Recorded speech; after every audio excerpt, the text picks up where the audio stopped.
माननीय विधायक सभी लोग से निवेदन करेंगे कि ज्यादा आगे की ओर जाने की कृपा न करें।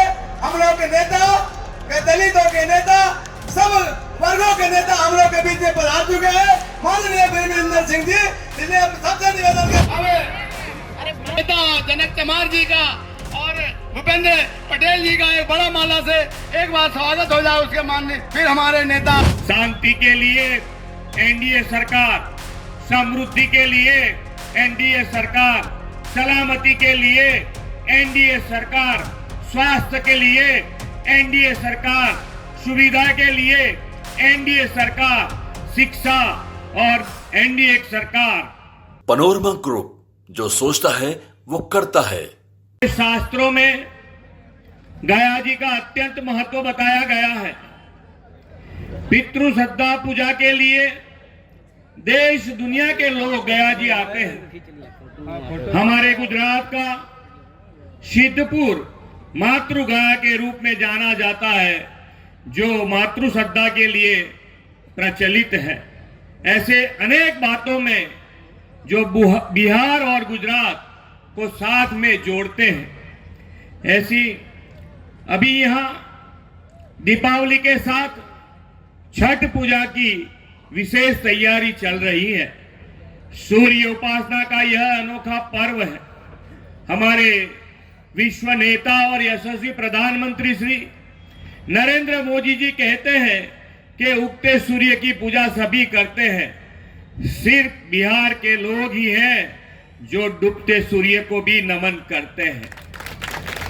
यह बिहार की भूमि की अपनी खासियत है, अनोखी पहचान है। मोदी जी के नेतृत्व में एनडीए सरकार ने बिहार की यही अनोखी पहचान को विकास के साथ जोड़ा है। आज बिहार की गणना भारत के तेज गति से विकास कर रहे राज्यों में हो रही है।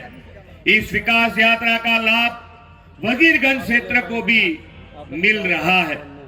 मोदी जी के नेतृत्व वाली एनडीए सरकार ने इस क्षेत्र में मूलभूत सुविधाओं को सुधारने का, आगे बढ़ाने का काम चालू कर दिया है। गया जी पटना फोर लेन, गया जी रजौली, गया जी राजवीर हाईवे निर्माण से वजीरगंज को लाभ होने वाला है। गया जी दिल्ली अमृत भारत एक्सप्रेस और वैशाली कोडरमा बौद्धिक सर्किट ट्रेन शुरू होने जाए, यहाँ कनेक्टिविटी भी बढ़ने वाली है। धार्मिक और पर्यटन की दृष्टि से गया जी जंक्शन को 300 करोड़ रुपए की लागत से विश्व स्तरीय बनाया जा रहा है। वाराणसी कोलकाता एक्सप्रेसवे और आमस दरभंगा ग्रीनफील्ड एक्सप्रेसवे बनने से मगध संभाग के लोगों को ज्यादा लाभ होगा।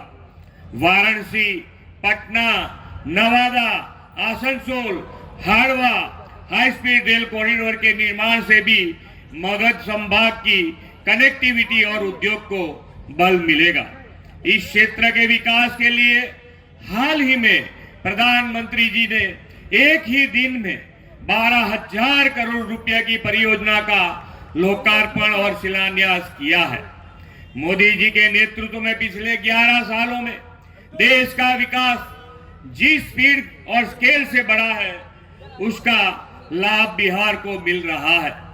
डबल इंजन सरकार के बल पर आज बिहार बदल रहा है और बिहार वासियों के विकास के सपने साकार हो रहे हैं। मोदी जी के मंत्र दिया है, विकास भी विरासत भी। इस पर गया जी की विरासत पुनः स्थापित हो रही है। नालंदा विश्वविद्यालय का पुनरुद्धार बिहार के ज्ञान के युग को वापस लाने का एक प्रयास है। डबल इंजन सरकार में बिहार में शिक्षा को भी बढ़ावा दिया है। साल 2005 के बाद बिहार में 9 मेडिकल कॉलेज बने हैं और 15 निर्माणाधीन है। साल 2005 में 5 तक जहां बिहार में सिर्फ 3 इंजीनियरिंग कॉलेज थी, अब यहाँ 38 इंजीनियरिंग कॉलेज है। मोदी जी के नेतृत्व में देश और बिहार युवाओं को रोजगार के सबसे अधिक अवसर प्रदान हुए हैं।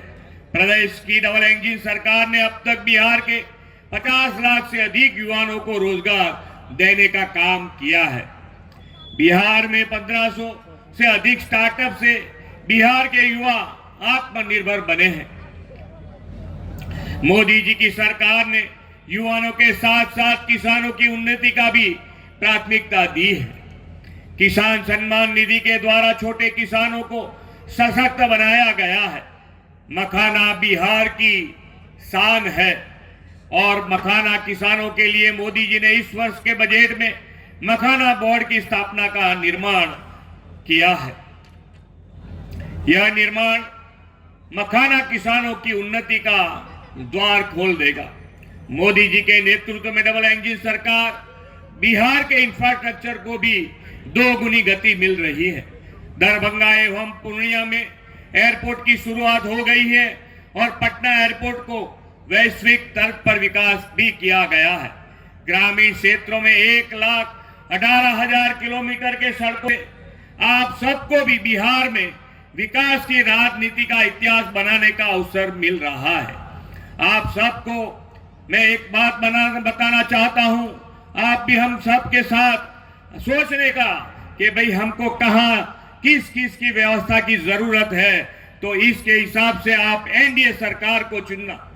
शांति के लिए एनडीए सरकार, समृद्धि के लिए एनडीए सरकार, सलामती के लिए एनडीए सरकार, स्वास्थ्य के लिए एनडीए सरकार, सुविधा के लिए एनडीए सरकार, शिक्षा और एनडीए सरकार, गरीबों की आर्थिक उन्नति के लिए एनडीए सरकार, युवाओं के साथ सपने साकार करने के लिए एनडीए सरकार, अन्नदाताओं को सशक्तिकरण के लिए एनडीए सरकार, नारी सम्मान के लिए एनडीए सरकार, मतलब विकास के लिए एनडीए सरकार। अब आप सबको इलेक्शन के समय पर ज्यादा से ज्यादा वोट करेंगे, तभी सब एनडीए सरकार के जो भी विधायक छूट कर आएंगे वो ज्यादा बहुमति से छूट के आना चाहिए। ये अब सबकी जिम्मेदारी है और इस अवसर का फायदा उठाते हुए अधिक से अधिक मतदान करें और एनडीए के प्रत्याशी को विजयी बनाएं। यही भावना के साथ मैं अपनी वाणी को विराम देता हूं। भारत माता की जय, वंदे मातरम।